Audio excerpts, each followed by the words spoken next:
just let me interject on that one point. Then are you learning of any investments then to step in where perhaps the government would want to step out, especially in the delivery systems from dock to marketplace? You know, unless I don't understand you, but I think you are more trying to pull me to the issue of Kenya, and I tell you, I'm not willing to go into that. I can only say one thing, and you know that we have put systems and mechanisms, and especially on the distribution side, in place to cope with situations that were as a result of the government's involvement in the oil sector.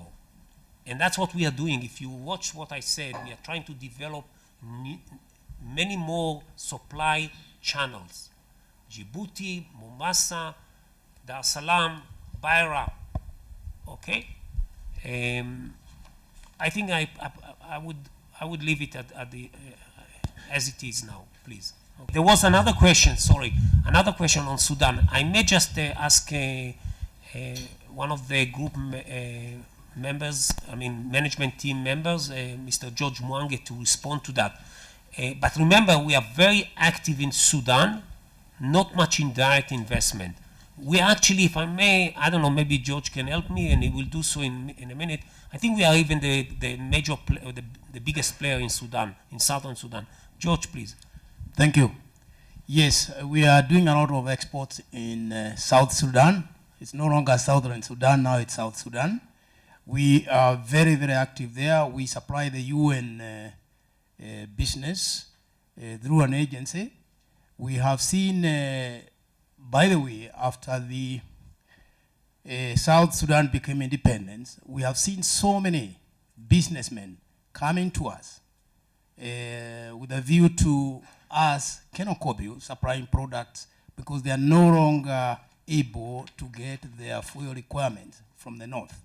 So what I can tell you is we continue being very active in South Sudan. Hopefully in future, when things are in place in terms of asset acquisition, the titles, this has been the biggest challenge. And Patrick Kondo here, who deals with acquisition, has been addressing that issue for quite some time.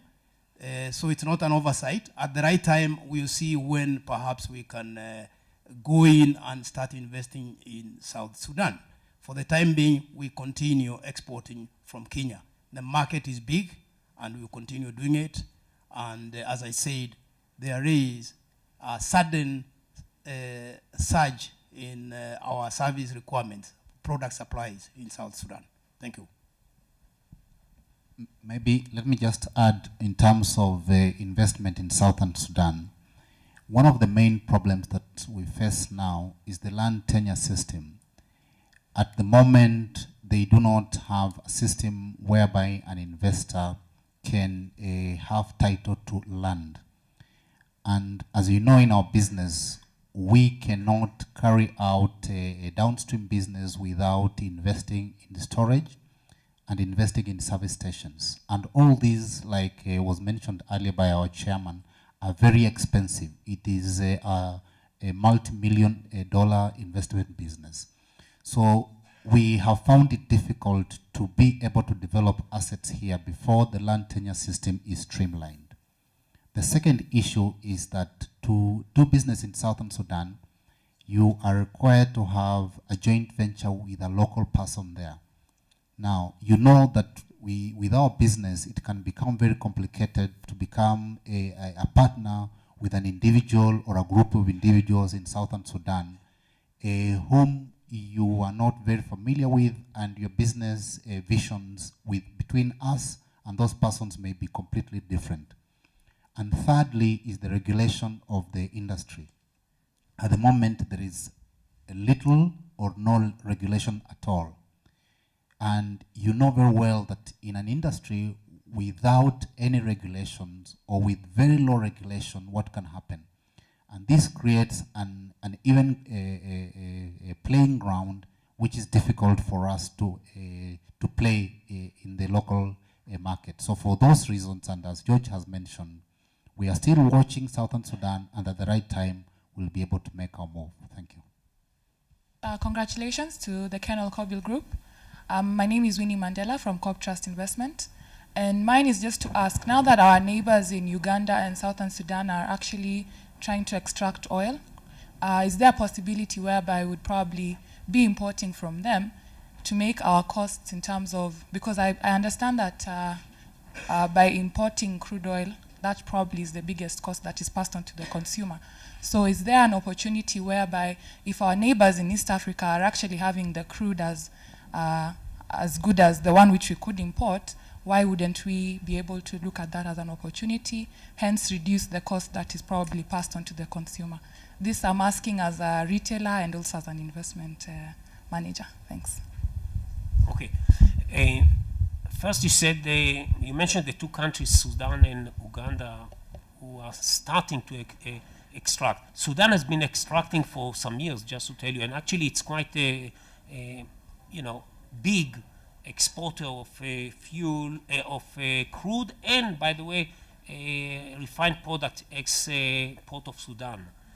Uganda is still in the process, and we can only envy this discovery in Uganda as Kenyans. It's a great one. By the way, I just read recently there are some new kind of estimates. They are talking about 6 billion barrels. This is number in any scale is a very high number. So we are happy for Uganda, and that would be great when they start producing it and so on. Now, whether to buy, let's start with Sudan. Why we have not been buying from Sudan, you would ask, isn't it, over the years? And there were many, talks about it and so on. It's all about the type of crude they are producing, yes, in that country, and the type of the refinery you have in this country. This refinery is very limited. I don't want, again, to go into this issue.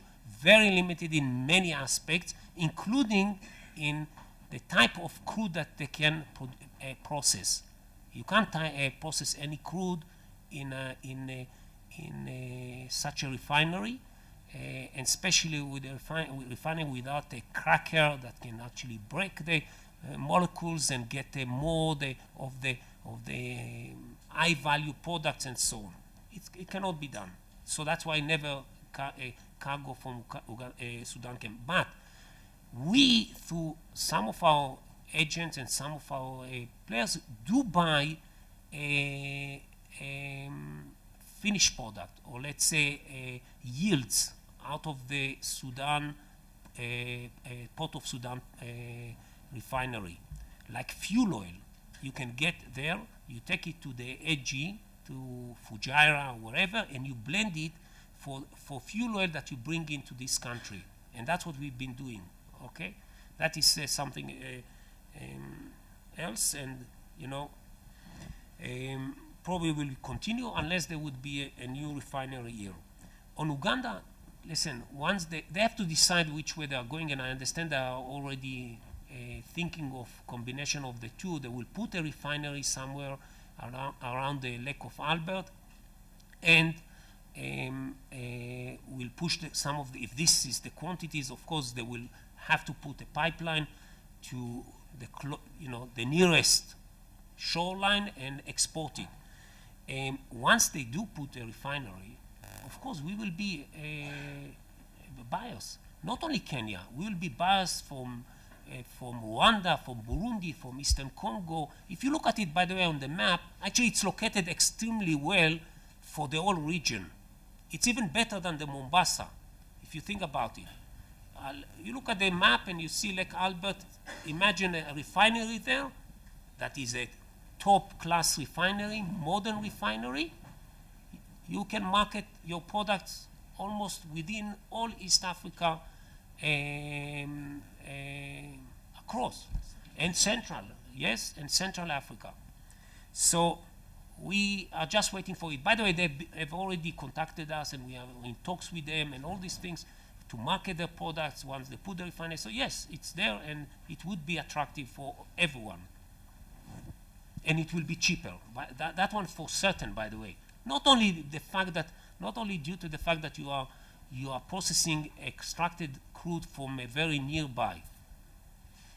It's because it will be much more efficient and productive refinery. Thank you.